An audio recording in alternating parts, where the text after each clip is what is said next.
This is a tutorial on how to create a color pencil project. First, you're going to start by making a 1-inch grid on your paper, creating a 1-inch border all the way around. Then you're going to go through with your ruler and mark every 1 inch, and again do this all the way around. Then you're going to line up your ruler with this line and tick mark on this end, creating a straight line. You're going to do that all the way down, then turn your paper and do it all the way down again. Once you have your grid on your large paper, you're going to take the image provided, which should be a 5.5 by 7, and you're going to go with a ruler and mark every 1/2 inch. Okay, so 1/2 inch grid. You're again going to go on this side every 1/2 inch, again on this side every 1/2 inch, and on this side every 1/2 inch. You're then going to connect the 1/2 inch mark here and the 1/2 inch mark here.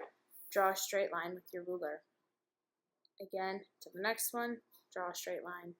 Do this all the way across, then turn your paper and do it all the way this way, creating an 11 by 14 grid. So you'll have 11 at the top and 14 down the side.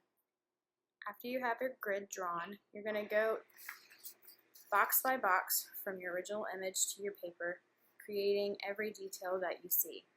You want to do this lightly, so once you need to erase your grid, you can, so you can start coloring with a color pencil. You don't want the graphite to show through. So I have my image drawn, pre-drawn it, and now we're going to go into color mixing. With the Prismacolor pencils provided, as well as the colorless blender and the sharpener, you're going to use the extra paper provided to test out your colors and see what would work best for your image. As you notice, he is brown, but he's several other colors besides just plain brown. We have dark browns, we have medium browns, we have light browns, and then we have highlights of almost like a yellow color.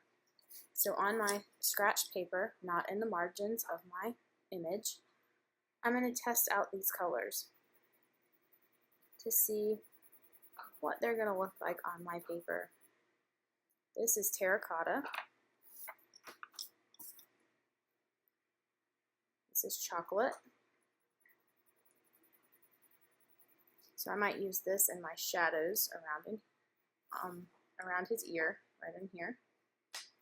I'm going to keep these in order so I know which ones are which.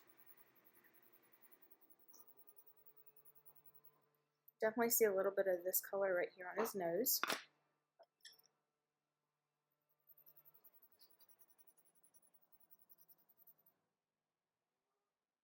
See some of this color around his eye. This is a much lighter color. Probably mix this in with one of the other browns to get a more toned down golden. See what this one looks like mixed in with it. Not liking that.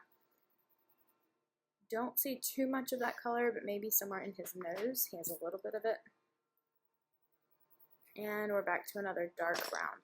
So I'm missing some reds. So I'm going to go back to my color pencils and I'm going to find the reds.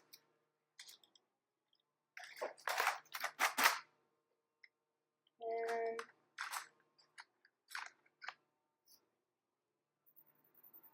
that's one of the colors I'm looking for. So let's color in with this one, and that's actually some of the highlights that we're seeing in here.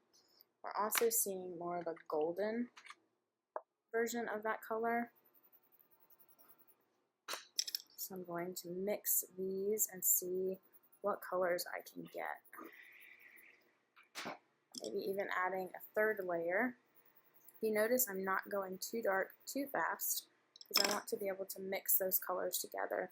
And then with my colorless blender, you can actually go back in and blend them together to make it more seamless to where you don't really see the white. Alright, here's a very important step.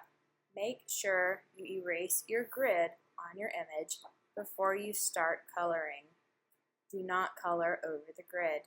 This will make the grid visible in your final image, whereas if you just erase it, it will not be. You can leave your grid on your image. I have actually printed an extra one just so you can see the clarity of the color. Alright, so I have my drawn image on my paper with my grid erased, and I have my original image. I'm now going to pick a place to start, and I'm going to start on his nose with the chocolate that I see.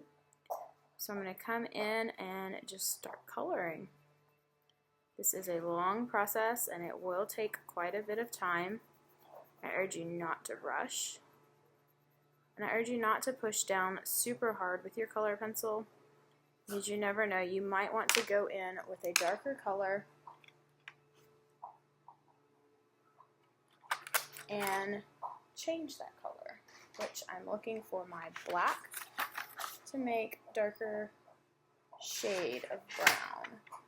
Might even try a darker brown. Again, I urge you to also try this on your rough draft paper before you start.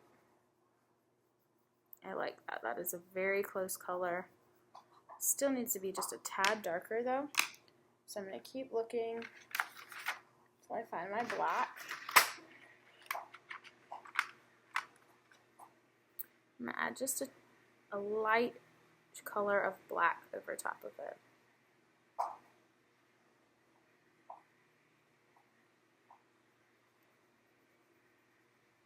And you can see that I'm adding my light black here. It doesn't really matter what order you add them in, as long as you add them all in lightly to start with, and then go back over it with your colorless blender.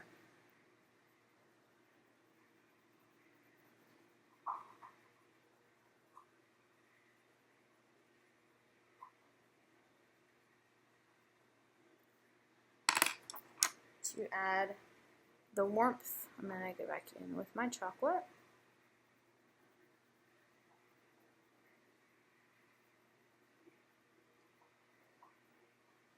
And then there, he does have quite a highlight right in here. It's just a little bit lighter than that part we were just coloring. So I might do this color, and I need to bring this up. I actually did not get my lines drawn correctly. So you can always go back in and make adjustments if you realize you missed something.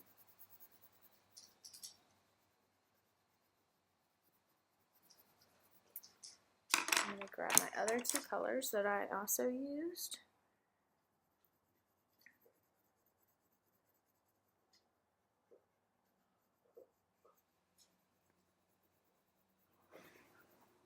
Leaving just a slight ring of that lighter brown. Done. I can go back in with my colorless blender. This is not changing the actual color. It is just moving those colors around to fill in any white specks. And the good thing about these is you can go back in with more color if you need to. This helps it look more painterly, more fluid. I recommend that you like what you have down before you actually go to this step though.